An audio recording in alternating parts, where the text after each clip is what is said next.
Hello everyone and welcome back. Today I will be reviewing the film Karate Kid Legends. Karate Kid Legends is directed by Jonathan Entwistle, written by Rob Lieber and Robert Mark Kamen, and stars Jackie Chan, Ben Wang, Ralph Macchio, Joshua Jackson, and Sadie Stanley. This is a Karate Kid Legends movie review and there will be spoilers. If you like our movie reviews, please like this Karate Kid Legends film review and subscribe. Once subscribed, click the bell notification box to be instantly notified of new reviews. Please also consider supporting us through a channel membership or by becoming one of our patrons on Patreon at patreon.com/FilmBook. And now, the Karate Kid Legends movie review. Jonathan Entwistle directs the entertaining latest Karate Kid movie in the saga, which is titled Karate Kid Legends. This film opens with a flashback to the old Daniel-san, who is under the instruction of Mr. Miyagi. This short scene will tie viewers into the original Daniel-san character, who comes into the new film later in the game. Soon, we meet Kung Fu trainer Mr. Han, who works with the young Li Fong, whose mom is leaving Asia for New York City because of her job as a doctor.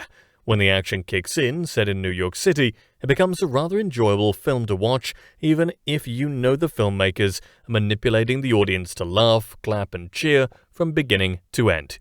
I did all three. Lee seeks out stuffed crust pizza at a local Italian joint and meets one-time fighter turned pizza parlor owner Victor Lipani.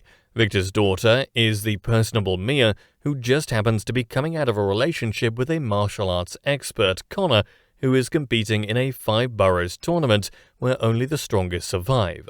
Connor is a bully, and this plot thread will remind viewers of the original 1984 film where Daniel-san was bullied. Lee and Mia become good friends, which makes Lee want to earn the status of becoming her official boyfriend. Eventually, Mr. Han shows up to help train Lee, but not before Lee takes on the responsibility of training Victor for another shot at glory. Lee's young brother died after being stabbed, and Lee doesn't want to have another tragedy happen again.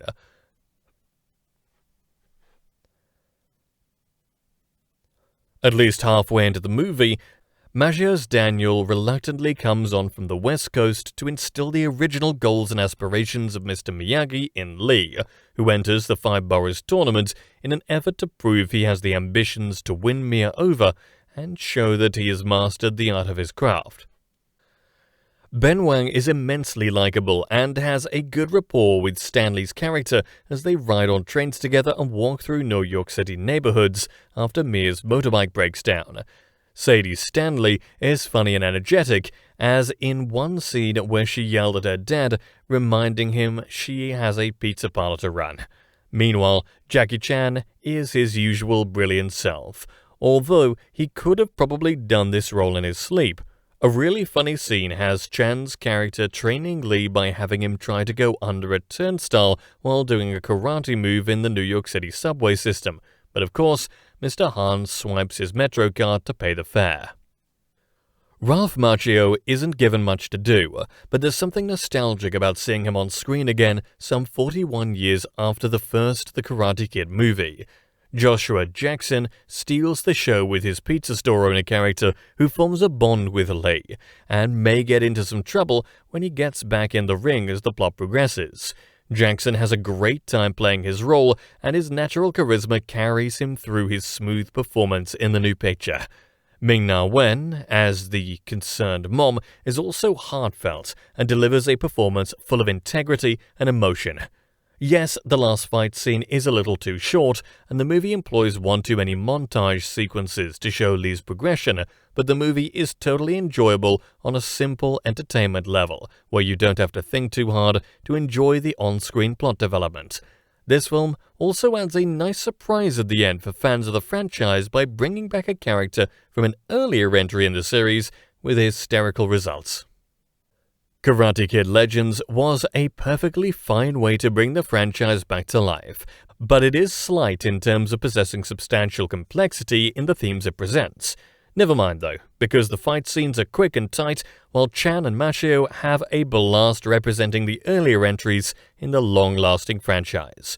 Too bad Hilary Swank of The Next Karate Kid didn't make an appearance to round out the series and give it the final kick it may have needed to be a perfect throwback to the old school movies from the franchise. Still, Karate Kid Legends delivers the goods. And that brings us to the conclusion of this Karate Kid Legends movie review. Thanks for dropping by, and I'll see you next time.